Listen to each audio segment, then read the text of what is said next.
Hey everyone, and welcome back to the Heal with Kat podcast. My name is Kat and I am your host, and I am so excited to welcome you to this week's episode with my guest, Jacobsen, who is the Holistic Siren on TikTok. And I have to tell you guys that I discovered her through scrolling TikTok one day. And I saw her on the live and I was like, I feel like I know her. I feel like I need to know her.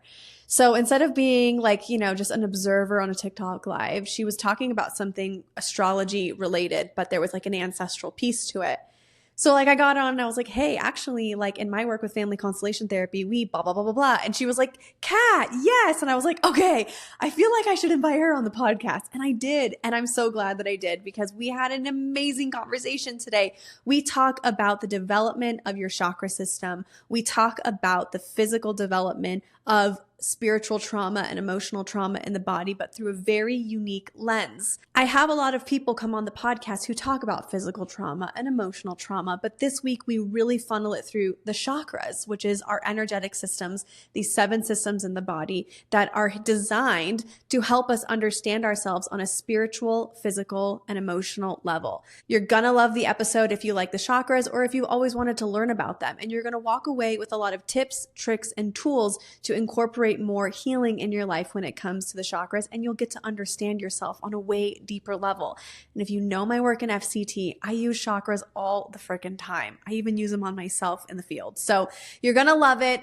Please, please, please share this with somebody in your life who loves the topic of chakras, who could hear this information, who could benefit from it.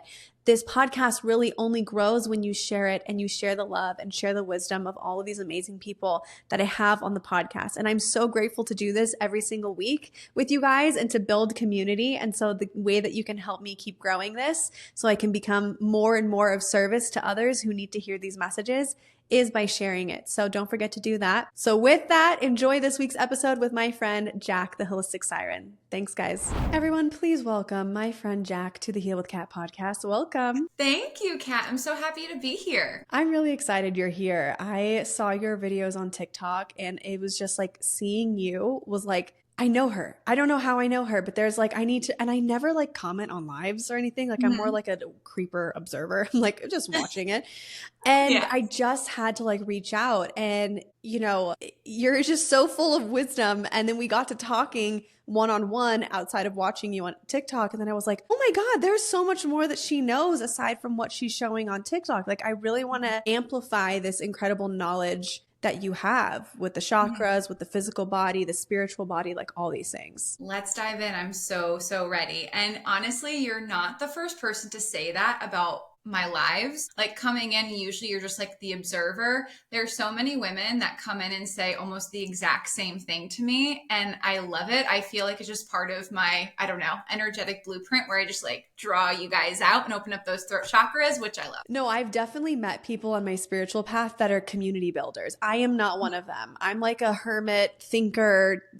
I'm in my own world, but I've met people like you who just collaborate and bring people together, and we need to balance each other out. So I love it. Yeah, no, I love building community. I love connecting with women. I clearly love to talk because I'm live every day. But yeah, no, thank you so much. That's such a very humbling compliment. Of course. I would love for you to share your life story. If you want to include family, you can, because we talk a lot about family on this podcast. It's a safe place that you can be held in that.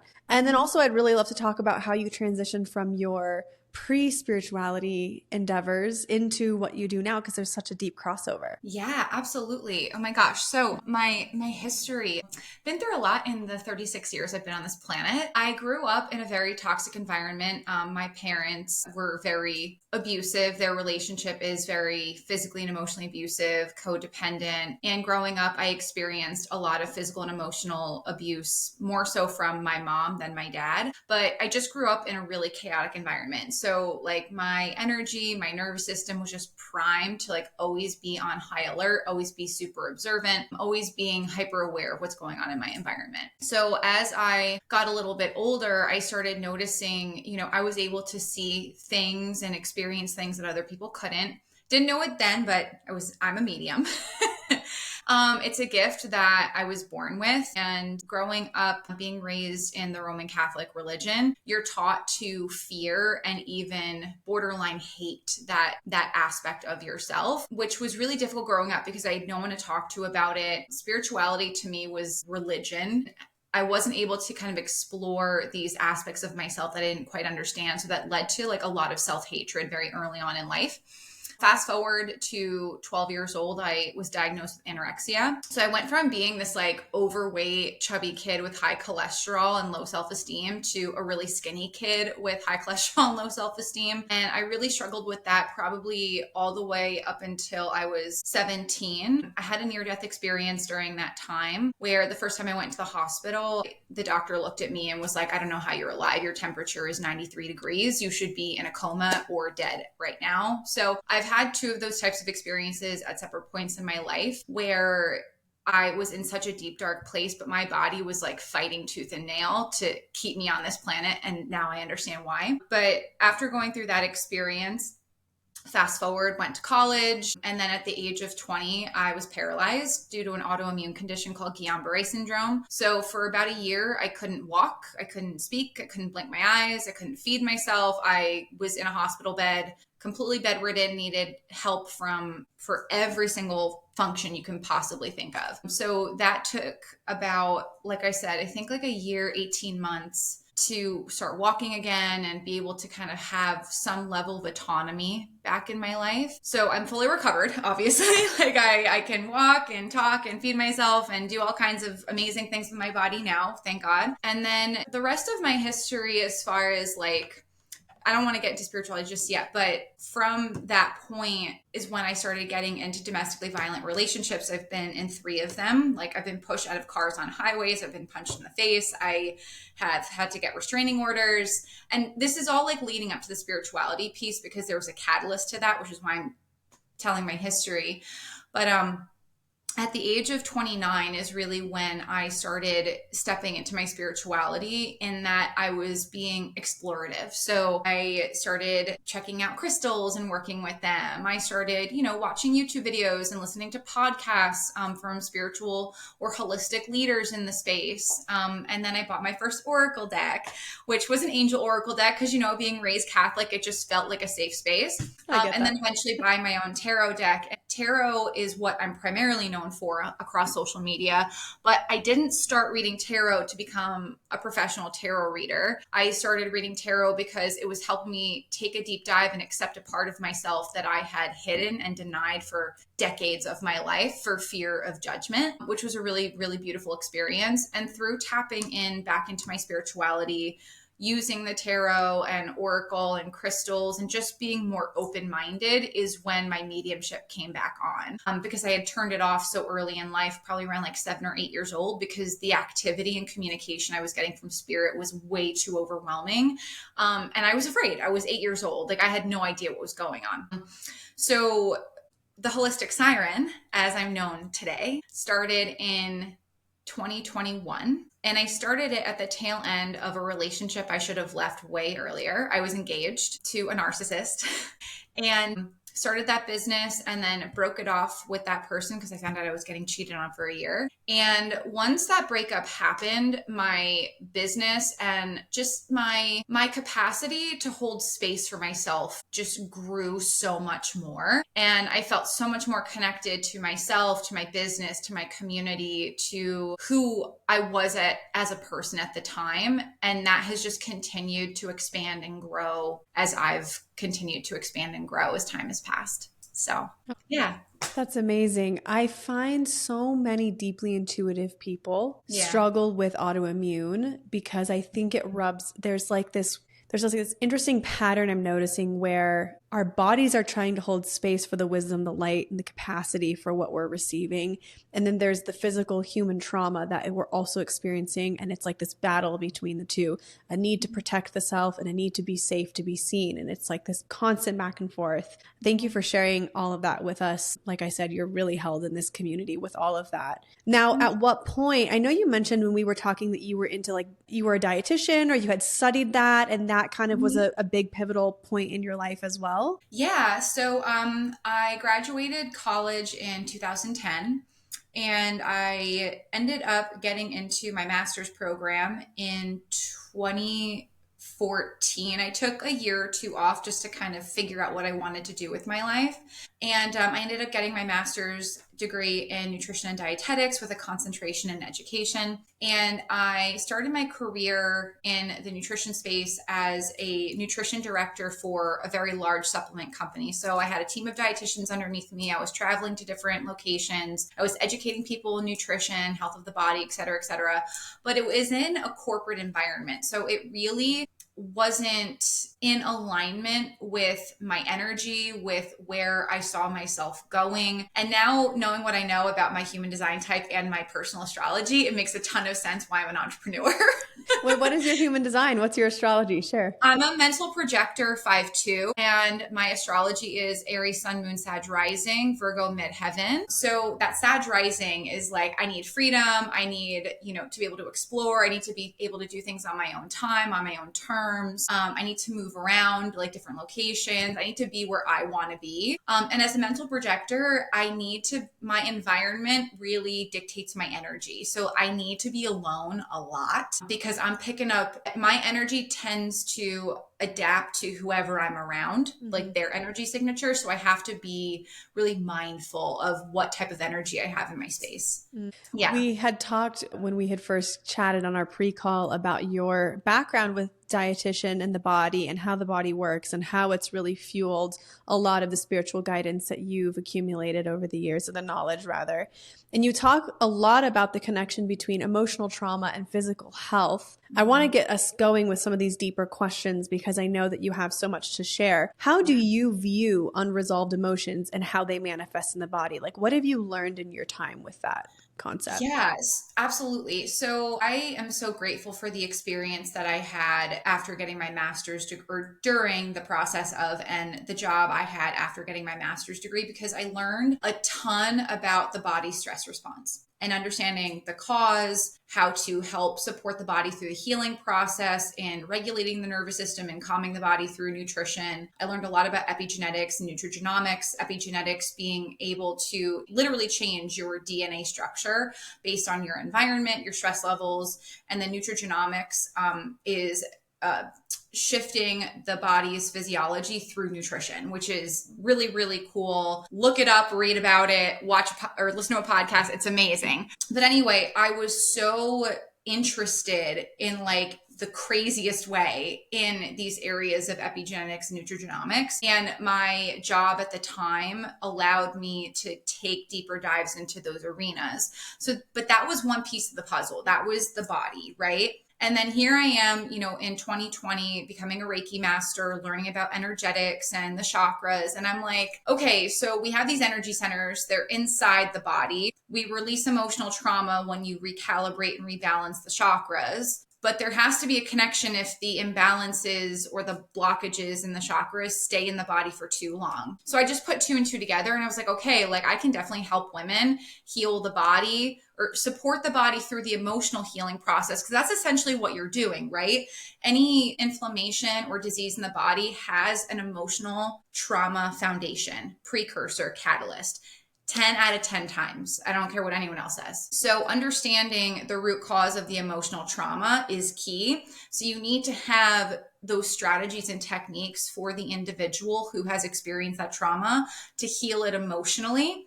But you also need to be able to support the body through the healing process because now the body has become damaged, if that makes sense. It absolutely makes sense. Yeah. Many times in family constellation sessions, I will put in, let's just say somebody has endometriosis or Epstein-Barr or a cyst. I will put a piece of paper that represents that. And I will have the person stand on it and talk to the paper and see what the paper has to say. Because many times there is a deep emotional root cause behind why it's still lingering. And I do have permission to share this, but a previous client of mine had a breast cyst and she came to me for FCT. My gut said, let's just put in the cyst and see what happens. The cyst turns to the piece of paper that shows dad, or that represents dad. She doesn't know this, obviously, because I do them blind. And I say, okay, cyst, why are you facing dad? She tells the paper, Dad, I'm holding all of the emotions and the pain from our relationship in my body in this cyst in my breast. We do a clearing of it. We do the healing statements. 2 weeks later, she goes to get a biopsy for the cyst and it's gone.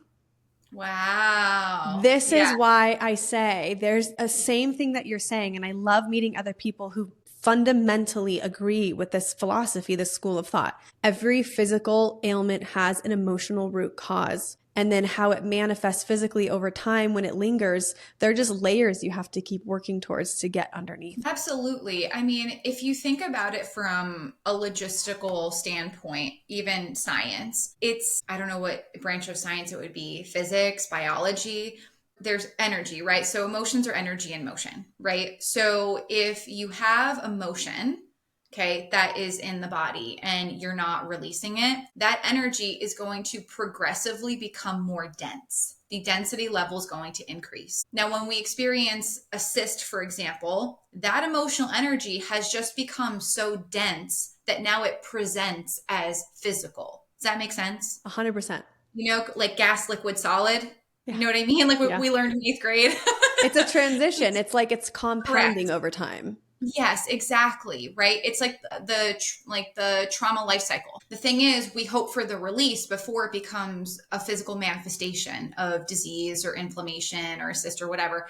I actually resonate with your client's experience because I had 2 complex cysts, one on my left ovary, one on my right. And I developed them after a really negative experience with my parents and my wedding. My mom stole my wedding dress. It was like it was like a whole thing. My dad sided with her. They both didn't come to my wedding. It was a very traumatic experience for me. And right after that, I became symptomatic. I had the 2 cysts and I had to do a lot of energy healing work, but also supplementation, eating, high vibrational foods to support my sacral chakra to release those cysts because it had physically manifested. So I was past the point of just doing the emotional trauma healing work. I had to support the body as well. You've said, in touching on this topic, that our external reality, including our relationships, is a reflection of our internal state. How does that bleed into what we're talking about here? Whatever energetically is going on, whatever themes you have going on emotionally inside of you, self-limiting beliefs, that is going to be expressed in your external reality because that's going to be reflective in your behaviors. When you repeat behaviors, they become cycles. And those cycles become patterns, right? So that's how the internal becomes the external, because what is going on, the functionality within, you could say the subconscious, the spirit,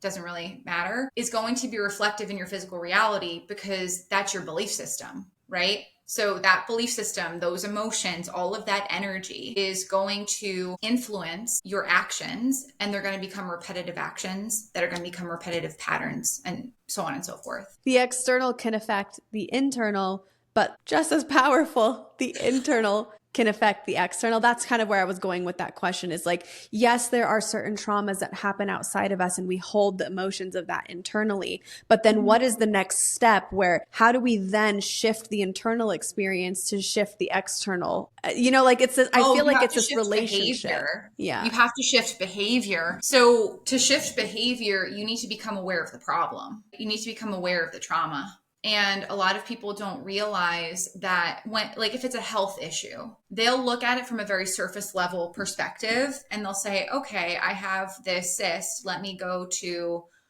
a doctor and get it biopsied, maybe get it removed, go through surgery, et cetera, et cetera. But no one is asking the question, what was the catalyst of the stress response to lead to that energy becoming so dense that it became a cyst, right? Because if you think about your body's stress response, it's the same stress response between physical, emotional, mental stress. It doesn't matter. Your body has one pathway for that, right? And that's cortisol production. Okay. Cortisol you need. We need it to wake up in the morning. That's the hormone that wakes you up. It's also the best anti-inflammatory hormone that your body has, bar none. However, too much of a good thing no longer is a good thing, right? So when you have chronic cortisol production, it increases inflammation in the body. What is that trigger to the cortisol? The emotional trauma, right? But your brain can't tell the difference between a memory and what's going on in your physical reality, right? So that's where the internal external bridge comes in. So if you're having a memory of a traumatic experience, your cortisol response is going to be the same as if you were having the experience real time.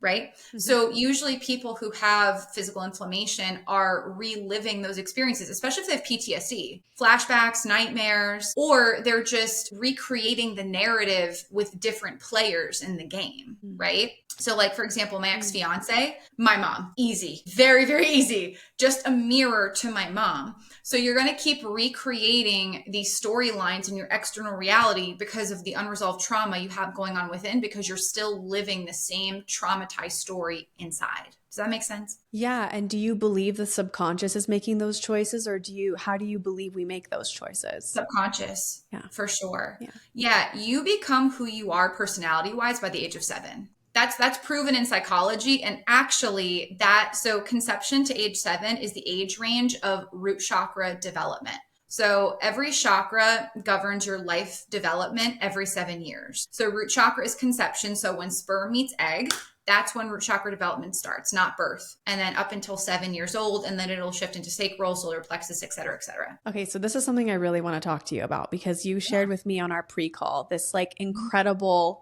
belief and idea of this chakras developing every 7 years. And there's something that you shared specific around the root chakra about our transition from spirit into human and what it's like to come through the root of both of our parents. Am I getting that right? Can you explain that? Because it blew my freaking mind. Yeah. Okay. So your root chakra is the entry point for the soul into the body. Okay. So that soul is carrying all the life lessons, all the gifts, because it's the foundation of who you are, right? But the caveat is it's also carrying over the generational trauma and deficiencies that have been passed down to you generationally from your parents, from your grandparents, great-grandparents, et cetera, on both sides, right? So for example, if your parents were deficient in love, confidence, self-acceptance, just as an example, they are going to pass that down to you. And part of your life lesson is to learn how to embody those emotional deficiencies.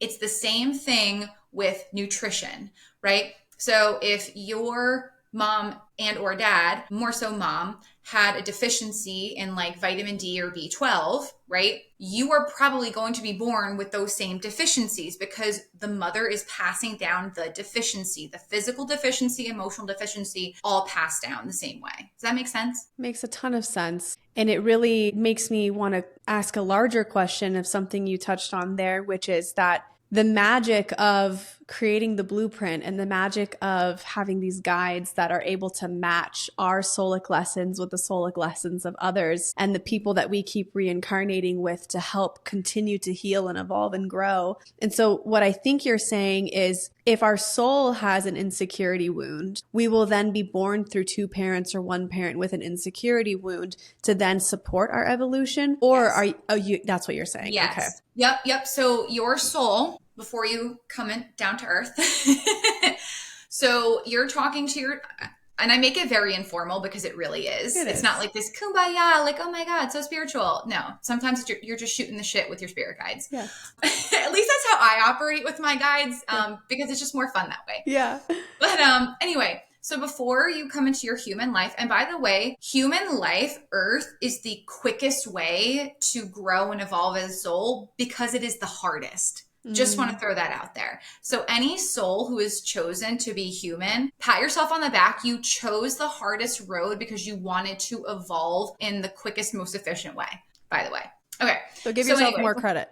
Yes, give yourself more credit. 100. I just told a client that this morning. Anyway, but so before you come into your human life, all right, you're sitting with your spirit guides and you're like, okay, guys, what lessons do I need to learn to evolve as a soul to get to that next spiritual level? Some people like to call it enlightenment. So just to give like some concept to it, right? And your spirit guides will be like, okay, like you have a soul lesson of stepping into your power and feeling safe. So insecurity would be something that would need to be overcome, right? So yes, being born into a family with parents, or at least one parent who is insecure and makes you insecure, or passes that down to you, gives you the opportunity to have experiences as you get older, to get triggered and be insecure, in hopes that you become self-aware of, oh, I'm insecure. I don't want to be. What do I need to do to heal this so I don't have to keep experiencing it? But at a deeper level, what your soul is saying, I do not want to continue this lesson in my next life, whatever it may be. Let's close it out. What you're saying from a generational or ancestral perspective is, I do not want to pass this self-limiting belief down to future generations because it's not serving anybody anymore. And that's a cycle breaker. Exactly. 100%. Yeah, it's really interesting because it always brings me back to this question of how much does our soul choose in terms of painful experiences on this earth? All of it. All of it. I've gone back and forth with that one. I definitely heard people like you who are like 100%. I still don't know where I stand with it because there's also the conversation of free will and choice. And so sometimes I feel like things happen out of maybe the blueprint that we were expecting. But I also know that the soul has many different potential entrance points, exit points. So it's more complex than I think I'm even comprehending. But I'm curious why you feel so strong in that opinion. Looking at positive, negative, right? Good, bad, or good and evil is a very human way of looking at things. And listen, don't get me wrong. I'm human too. I can sometimes see things or label things as good and bad. Right? Positive, negative. I try my best not to, but it's difficult when it becomes personal, right? But we just try to compartmentalize our experience with it. Correct. Right. Because we like to logic everything. Yeah. We like to use the mind because that's what we're taught to do, right? As humans, we're not taught to trust our intuition and to see the higher meaning of things. I say that this should be in like curriculum for students when they're young, like 100% intuition development. But anyway, from a spiritual perspective and from the conversations I've had with spirit, every experience has value. The good, the bad. To spirit, it's not good, bad, it's neutral. It just is. Because again, every experience provides some level of growth, but you achieve a higher level of growth when you go through challenge versus things just being very easy all the time. As humans, we have this perception or belief that there's finality to it. There is no finality to death, right? I don't even like the word. Like whenever I talk about it, I say transition from physical to non-physical life because your soul is eternal. You're just losing the physical encapsulation of your soul. Like my grandmother, who I love dear, both my grandmothers actually have passed that I love dearly. I talk to them all the time. And no, you don't need to be a medium to talk to family members because you're intimately connected with them. I just want to put that out there. But there is no separation. That's what makes grieving so difficult because you feel like that person you love so much has been taken away from you. But nothing has been taken other than your ability to see them with your conscious mind. Yeah, it just reflects to me just how dense Earth really is. Oh, yeah.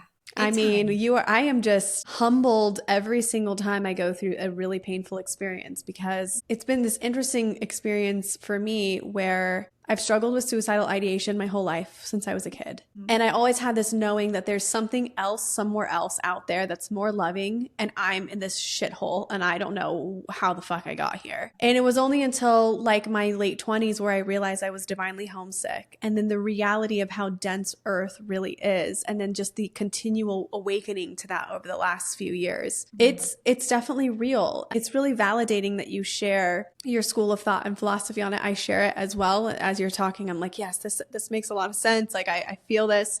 And it makes me think of what you said earlier. Earth is the densest, hardest school to go through. It's the quickest form of evolution. If you think of other planetary systems or other dimensions where beings can go once they've crossed over out of the non-physical or even in going to other places that are less physical than Earth, but still a manifestation of a body in some sense, like it is more loving. It is higher intelligence. It is higher consciousness. So yeah, I love that you share that empowerment for everybody listening, that if you're here, you're in it. And also what a gift because you can move mountains in this lifetime that you're in. 100%. The duality of the human life is a really trippy, but really amazing experience. and I used to struggle with suicidal ideation as well, with the anorexia, depression, anxiety. I've been through that as well. So I resonate very much with your experience in that. But to be able to go from that depth of sadness and loneliness and feeling like there's no way out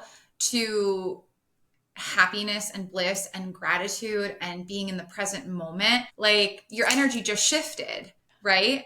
And it took me 2 seconds just by talking about that duality, because you had to go through that depth, those really low vibrational emotions, to expand your ability to feel that happiness and fulfillment and gratitude and love and all those really beautiful emotions. So the more, and our lives are very cyclical, right? Like peaks and valleys. So the more that you, and I know it's hard, caveat, the more that you embrace, not you, just people in general, embrace those lulls or those lows, know that when you get to the other side, because you will, your capacity to feel those high vibrational emotions expands exponentially. And that's a really beautiful thing. So if anyone's going through a hard time or a challenge and you're struggling, just know that the more you sink into it and you try to understand and integrate the lesson, number one, the quicker you're going to get to the other side.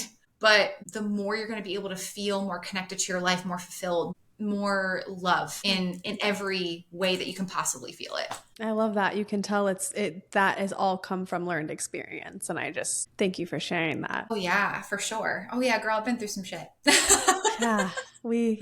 It's this lifetime. Somebody told me that I'm in a completion life. And I'm like, is that why I keep coming up with all these people that I have past karmos with, and I'm supposed to do this and that, and I'm experiencing all of these things? And it's like, because it's just time for your soul to close out certain things and you just move on to the next. I mean, you just constantly, I'm like, when do I get to be a guide? Because I feel like I have the ability. I think I'm ready. They're like, okay, you got a few more lifetimes. But I'm just like ready to not be on earth anymore. If I'm being really honest, I'm just like, can we just be done with earth after this? I really want to circle back on this chakra conversation, because this has been coming up a lot for my clients lately. And I love the chakras. I've always been a deep believer and lover of them and their wisdom. Can you just briefly take us through the developmental cycle of each chakra and anything you want to note about the importance of each one? Yeah, sure. Absolutely. Hey everyone, it's Kat from the podcast with a little break in today's episode to share with you a really exciting offering I have called the Age Mapping 3-Day Mini Course. In just 3 days, we'll uncover the stories hidden in your family's past. By mapping the ages of key moments of trauma within your lineage, you'll begin to see how those moments could still be influencing your life today at those same ages.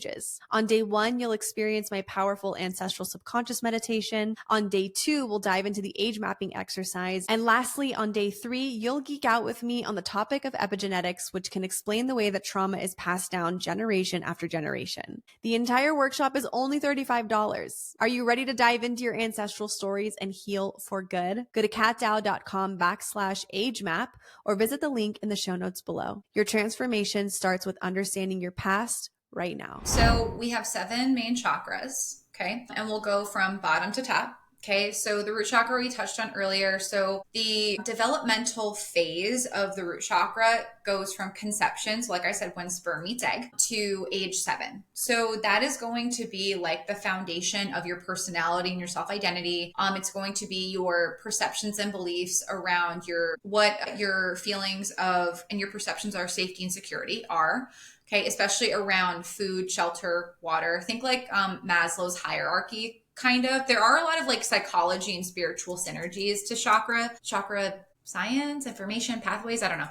Have you read Eastern Body, Western Mind? Yeah. Oh, no, I haven't. Highly recommend. Okay. I'll have to do that. Psychology of the chakra system. You'll love it. Yeah. I'll have to do that because I'm really claircognizant. So a lot of this information I just know because I'm channeling it and I don't know exactly what the names are. So if I like start saying like, I think it's called this, it's because of that. Okay. Like my human brain doesn't have the conventional knowledge, but spirit is like giving it to me. Anyway. So that's your root chakra. And that's traditionally where you'll start developing like fears around your sense of security, any like lack mentality, scarcity mindset. That's really where you're going to start to see a dysregulated nervous system come into play, like an aggravated stress response where you're in more like fight, flight, freeze rather than like peaceful state. You're going to learn to trust either your intuition or your physical reality, depending on your upbringing and what you're exposed to. I mean, 9 times out of 10, it's going to be, I'm going to fixate on my external reality because that's what I'm taught to trust as a human.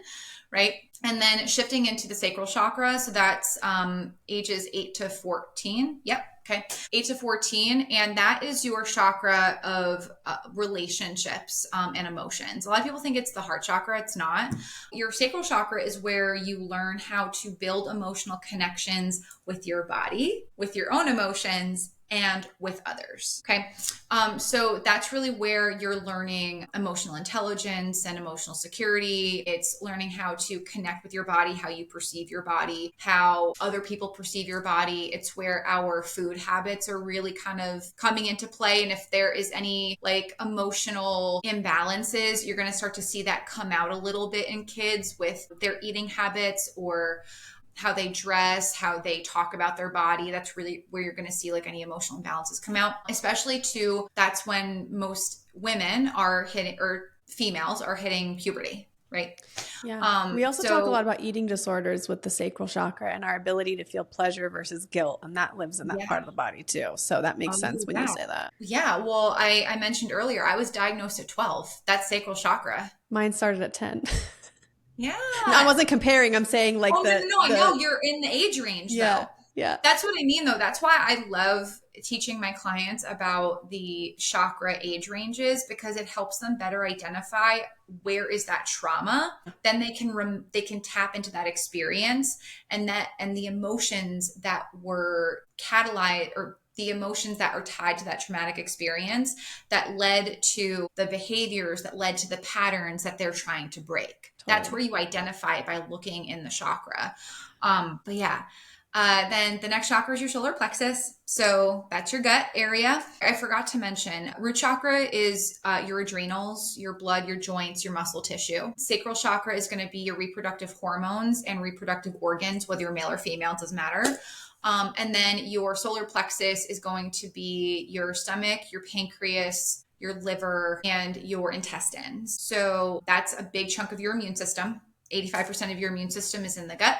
It also ties into your intuition as well. We hear a lot about the gut-brain connection. That's also like third eye solar plexus connection, because intuition is inspiring you to take action. And then your solar plexus is how you physically take the action that's inspired from the intuition. So that's where that connection comes in.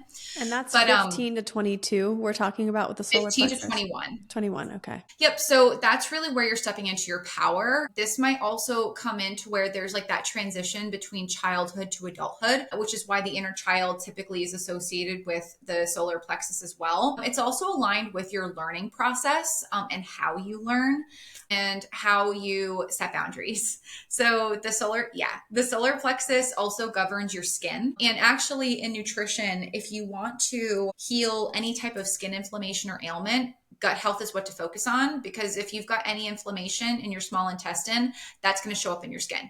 Where's your what does your small intestine connect to? Your solar plexus, right? And the reason being is because solar plexus governs most of your immune system, which is a boundary, right? It protects you from external invaders like bacteria, viruses, et cetera, et cetera. Energetically, it protects you from negative energy or other people's energy that you don't want in your space, right? And your skin is a boundary to your external environment, protects all your internal organs. So if you can see the connection there. Calling all people pleasers. Who has gut issues if you're a people pleaser? Oh, big time. Me. Yeah.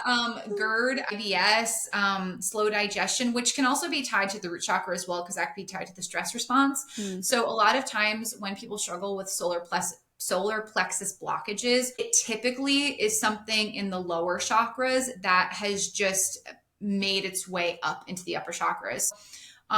Let's say you have a root chakra blockage and you don't treat it or heal it. You're going to develop a blockage in the next chakra because the energy has become so dense, and then you're moving into the next level of development. Yes, it keeps moving its way up, right? Well, it has nowhere else to go. Yeah. So if you have gut issues, more than likely you have a sacral chakra and or root chakra block or imbalance that needs to be addressed. And then your heart chakra is 22 to what? 30?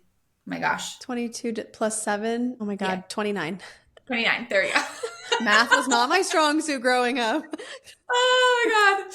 Anyway, so your heart chakra is how you transmute manifestations from energy into physical reality. It's called the rainbow bridge with chakras because it connects the lower chakras, which is the more physical reality, to the upper, which is the more spiritual reality, right? But your heart chakra is how you magnetize or attract who and what you want in your life or what you don't want, right? So it really depends on the energy signature you're sending out from the heart space. So your heart chakra is really tied in with self-love, but also connection and community. So connection not only to people, but connection to your life purpose, connection to, what you want to do with your life, what you do day to day, like connection to anything and everything, right?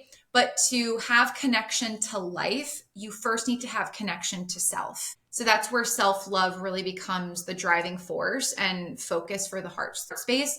It also governs more adult relationships as well, like romantic love. Sacral chakra is kind of like the precursor to that. And then heart chakra to me is like the more mature version of the sacral chakra with a couple extra jobs that it needs to manage. Well, anyone who's listening that does FCT with me, you'll know that many times when you stand on a piece of paper and there's grief or anxiety, we always feel it in the heart. And so that makes a lot of sense that if there's grief of not being connected to the self or not being connected to your purpose or not being connected to your authenticity, but it also shows up in FCT. You said community, which makes me think of belonging. That comes from our families, primarily in the first 7 years plus of life. So it's that grief that also comes up. So I've noticed I work with a lot of grief within family systems, and it always shows up in the heart system too. Absolutely. Well, I ask people to think about a really rough breakup they had at any time in their life. When you're having an emotional response to that breakup,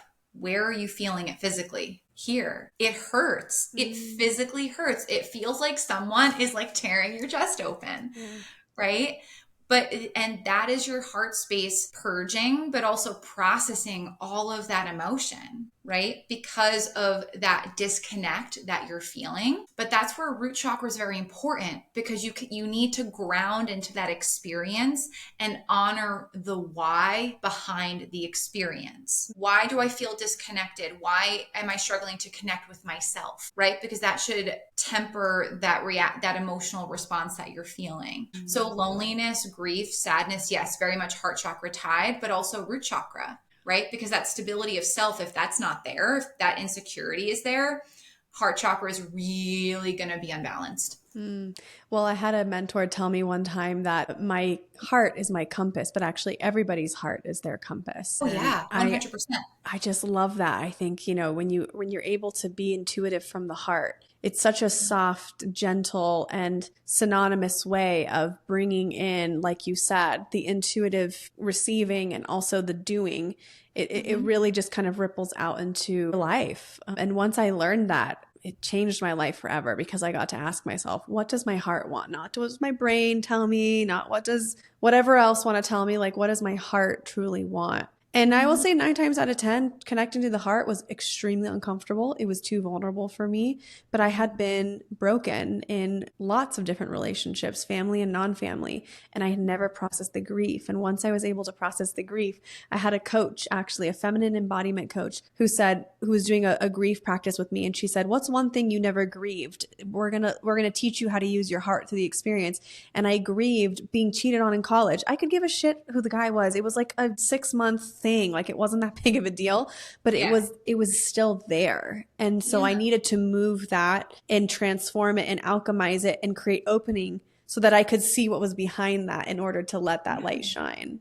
100%, because it's never about the person in the experience. It's about your perception of the experience and the response you have because of your perception. Yes. Right. So and I'm glad you got to have that experience because the more you dive deeper into that healing, the more self-aware you become. And that self-awareness is so powerful because then you have no excuse to ditch your healing, right? Well, also, we don't realize what we're still holding on to. Like there's many times that I'll put chakras in the field with people and I'll have them go through it like in terms of their lifespan, and they'll get on papers and be like, I don't know what this is. It's like, well, maybe because you had to block it out, so you don't remember it, but the pain is still there. It's still showing up as this theme, and we still have to find a way to address it. Yeah. Yeah, I mean, your subconscious is a really tricky thing because your ego, right? Not that they're synonymous terms, but they're similar. Your ego's job, it's not bad. I feel like in the spiritual community, the ego gets such a bad rap. Like, you need your ego. Just everyone needs to be aware. You need it. Okay. Well, And what that's do you in the need it solar for? plexus Can you as well. share how? Why do we need it? Because our ego is what keeps us present in our self identity. It's part of us stepping into our empowerment. It's also very protective for the human body, right? Like, your ego is think of your ego as like your like innate awareness to protect your physical form. If we were just like, oh, spiritual all the time, like, we wouldn't care about our physical body, and then we wouldn't last very long. Right. Yeah. But the caveat is the ego and the ego's actions are not conducive to emotional growth because the ego tries to protect us from pain. The subconscious tries to protect us from pain, especially if we have PTSD, anxiety, depression, or come from a place of trauma, because our subconscious is like, oh no, that's an intense experience. Nope, nope, nope, nope. It's going to hurt. Not good for you. Pain is bad. Don't do it. Right. So that's why, like, that people aren't aware, because to your point, their subconscious literally is blocking it out, because the subconscious, like, you want to feel pain? Are you crazy? Like, we're not dipping into that pool. So sometimes you need to like coax it out a little bit. Yeah. Sorry, I interrupted your flow with the chakras. You're totally fine. No, but this is important stuff. Like, Yeah. it's very, very important. All right, so we did heart chakra, so throat chakra. So your throat chakra is actually tied to your creativity, believe it or not. Your sacral chakra is very much tied to creativity as well. But again, your chakras have such beautiful synergy. They all kind of support each other. I always relate them to the B complex vitamins because they're synergistic in nature. I love that. They like piggyback. They're such a great team when they're taken together. So everyone take your B complex, not just B12. Love you. Anyway, but your throat chakra is where that creative expression comes. So if you are so inclined or inspired through the sacral chakra to birth or bring about a creative project or just something creative, you want to create something, right? The throat chakra is how you express it. Okay. It's like that physical representation of that creative nudge. It's also where you find your voice, and also what I like to call your sacred silence, because there's power in being silent and still. I love that. Yeah. Sacred silence is very important, right? And we hear a lot about this in psychology, but it's a different term. I think it's called active listening, where you're present and you're hearing what you're listening to what the other person is saying, and you're allowing yourself to process it at the mental and emotional level before you respond, right? Rather than coming from ego or just the mind and being like, and you're not internalizing and processing. Does that make sense? Yeah, well, because I mean, think about in society, if somebody pauses in a conversation, you're like, oh shit, I got to fill the space. Like, who's going to say something next? And it's like, maybe there's just feeling that needs to happen right now. But we live in such a disassociated from our feelings society that somebody just has to like fill it and keep going and keep such masculine energy. Yeah. Sometimes it's nice to just go, okay.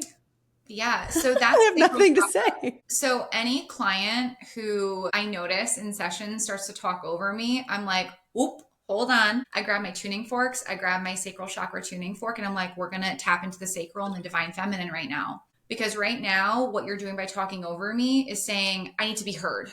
I wasn't heard when I was a child. I need to be heard. Hear me, hear me, hear me. But it's not the adult that needs to be heard. It's more than likely the inner child or the energy in the sacral chakra that needs to be released. So we're going to take a step back. We're going to do the opposite of what you're trying to do, because the action is not conducive to your healing. It's conducive to you perpetuating the old story that you're paying me to help you break. That makes sense? Totally. But yeah, and before I forget, your throat chakra also is how you translate what a lot of people like to call light language into your human language of choice. So my human language of choice is English. My guides don't talk to me in English. They talk to me in energy and frequency, right? My throat chakra is responsible for translating that so I can speak it, understand it, and speak it to the people who I am meant to help. Does that make sense? Yes, it's also why people who want to practice their intuitive gifts need to practice, because Yes. it is a language you have to learn that is different from the one you've been speaking. Correct. Right. And that translation is either verbal or written. Whatever creative expression of the guidance you're getting, it doesn't matter. It takes practice and it's a muscle, right? And it probably took me like a good year of just like practicing privately with like friends I trusted immensely and with myself before I even thought about like, okay, I can do this with other people, because I still was like, what's going on here? It's a big responsibility too to kind of communicate that type of information, because what I've learned is working as an intuitive and medium, people come to you because they want guidance, they want clarity, they want help, and they will hold on to every syllable of every word that you say. And so if you're not in right relationship with yourself when it comes to the integrity of communicating that information, you could do some harm in someone's life. I mean, you're not responsible with that information and understanding how to translate it. Somebody might make a really big life decision that was based on a guess. Like that's why I said everybody needs to practice, because, these are big things that we're communicating. Yeah, I know. People receive our guidance very deeply. Yeah. And you better, sure as hell, be very sure of what you're telling people. Extremely. My clients know this. I will be like, sorry, hold on one second.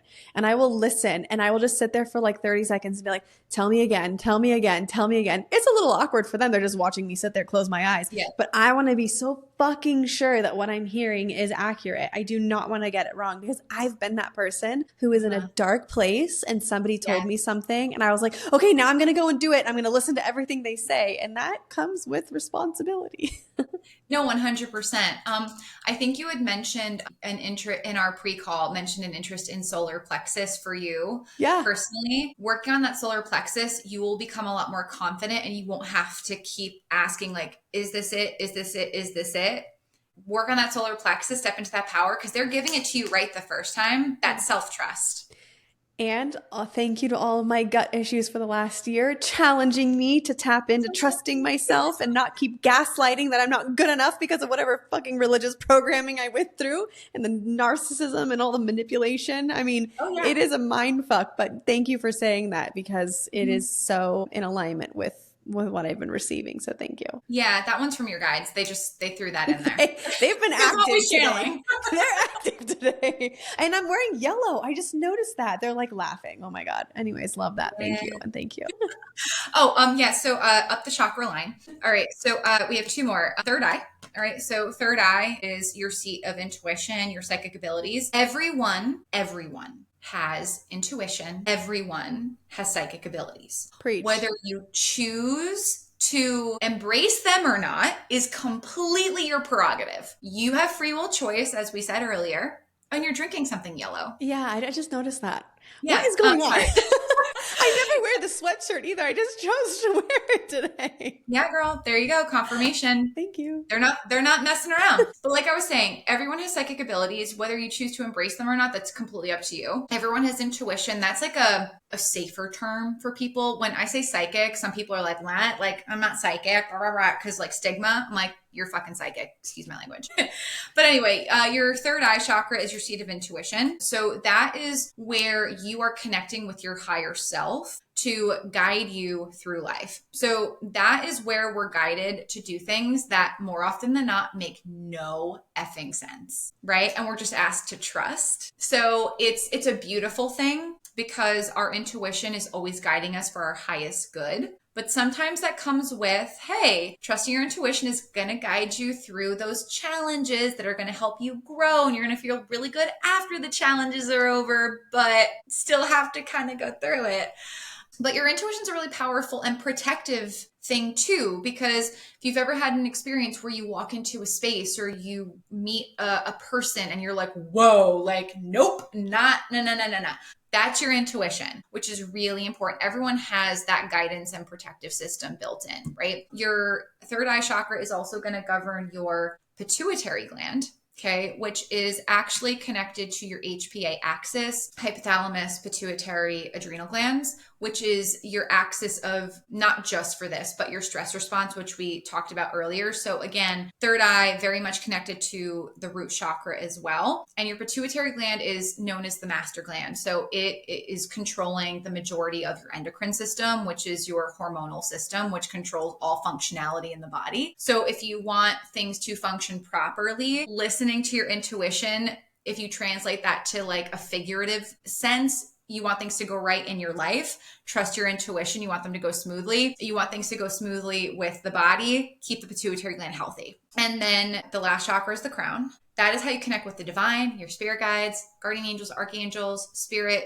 deities, whoever you're connecting to divinely or in spirit. That's how you're doing it. But I'm sorry, I forgot one point I wanted to mention about the third eye chakra, and my guides are reminding me about it. So your intuition or your third eye is governing your perception of your realities. Your third eye is always trying to give you the true perception of what is happening, not the jaded version that your subconscious is bringing up. Right? Like I was talking about perception for you earlier. So like, for example, if someone, crossed the street and got hit by a car or something, my perception and your perception or someone else's perception might be vastly different. Right? Or if I get broken up with versus someone else gets broken up with, their response might be completely different from mine based on my perception of the experience. Right? So your intuition is always going to try and give you the most objective, I am the observer perspective rather than being on one side or the other, if that makes sense. Yes, it does. It's like the objective perspective chakra. I like that. Yeah. And then last but not least is the crown, which I talked about earlier. That's connected to your pineal gland. Okay, so that's going to control your circadian rhythm, your sleep-wake cycle, and your connection to the divine, which makes a lot of sense because your pineal gland is what produces melatonin. So melatonin is produced primarily at night. It is easier to connect with the divine at night or when it's still dark out when melatonin levels are high. That makes sense. Thanks, for confirming why I wake up at 3 a.m. all the time. Yeah. They're just like, I'm like, can I please sleep right now? I'm exhausted. We have so many things to say and we know you won't listen to us later. I'm like, yeah. Okay. Yeah, my guides used to do that. They don't pull that shit on me anymore, but #boundaries. Yeah, very learning that. Well, you're learning a lot of solar plexus lessons, so that makes a lot of sense. They might be pushing you for that specific reason. Like, we're gonna wake you up because you gotta step into your power and be like, fuck off, guys.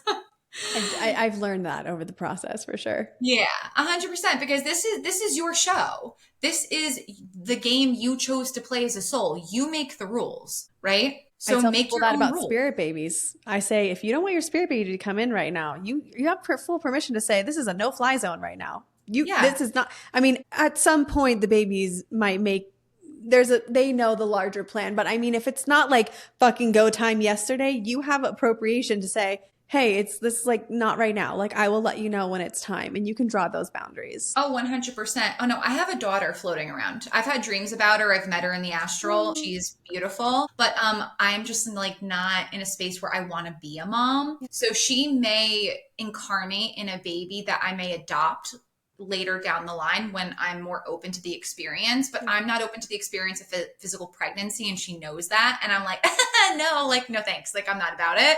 And I've made that very clear. And choice. Yeah. Yeah, definitely a choice for sure. It depends though, if like your soul signs up to learn lessons through pregnancy and bring another soul into the world, that's a different soul contract. Like it's very situational, right? There are like so many complexities about it. But anyway, last thing I'll say about the crown chakra is that it is the chakra that allows you to see the higher meaning of everything. So like I was talking earlier about, if a child gets sick, right? From a human perspective, we're like, God or higher power, why did that happen? Like, F you, like, this is terrible. Why do bad things happen to good people? And from a spiritual perspective, it's not a punishment. It's an experience that the souls signed up to learn. And your crown chakra will help you if you tap into it, which is why to me personally, it's the last chakra of development, because from a human perspective, age does bring wisdom. It really does. So it makes sense that that would be the seventh chakra to me, because you have so much life experience to be able, hopefully, be able to see a higher meaning to why things happen. Well, as you're talking about all of this, it makes me think of a tree. A tree has roots that start in the ground, and if the tree wants to grow, the root needs to grow, and it grows and it grows and it grows, and then it expands.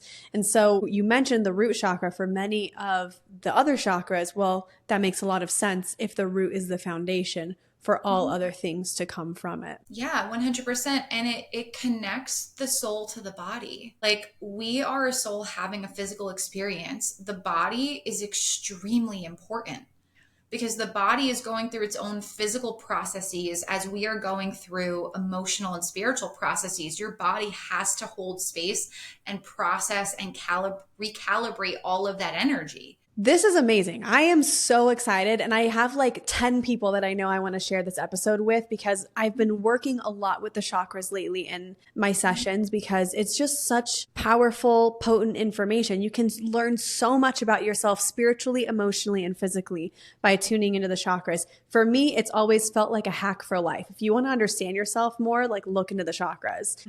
But I want to switch over to my very last question before you share with everyone how they can connect with you, because you're going to want to. You're never going to be disappointed by hanging out with Jack and taking in her info and her wisdom. You shared something with me that was very interesting in our pre-call, and I wanted to save it for the end because it's very reflective of, I think, what a lot of us are internally going through, and we're seeing it on a collective level. You've had these prophetic dreams about the earth being angry and how our bodies are reflecting this planet's state. What do you think our role in this, and how can we align with healing both ourselves and the planet simultaneously? Okay, focus on raising your vibration, because when you raise your vibration, that energy emanates to the planet. So when I say raise your vibration, I know it's like a blanket term. So when I say raise your vibration, I mean it from a physical, emotional, and spiritual level. Those are the three pillars that I work with clients on. So raising your vibration from a physical standpoint is being very mindful about your surroundings, what you surround yourself with, the people you surround yourself with, and what you're putting inside of your body, right? High vibrational nutrition is a big thing to focus on, because we are very intimately connected with the earth, because we are organic matter. We are also I think it's around 63%.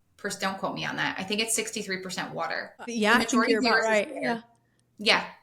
Very intimately connected. So if we shift our energy and raise our vibration, we are contributing to healing and raising the vibration of the earth. From an emotional perspective, this is a lot of what you do with people and what I do with people, in addition to what I do with the body with my clients as well. And identifying, processing, and releasing the emotions that have come from the traumatic experiences you've had through your life. Because when you release low vibrational emotion, I said this earlier, you increase your capacity to embody those high vibrational emotions of love, of compassion, empathy, happiness, fulfillment. And that, because you are emanating that vibration, you are putting that into the environment. Where's the earth? It is our surrounding environment. When it comes to spiritual, connecting with your spirit guides, connecting with your higher power, connecting with your angels, connecting with your purpose, right? And I don't mean your career.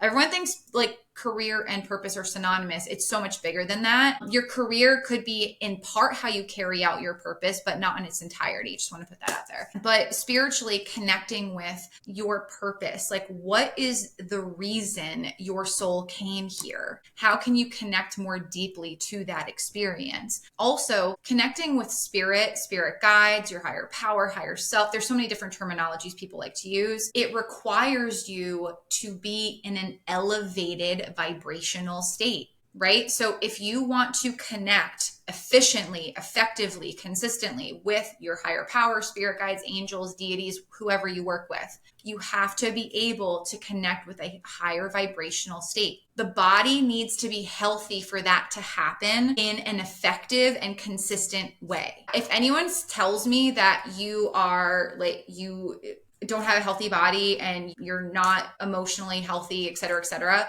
and you're telling me, you're connecting with spirit consistently and effectively, I call bullshit.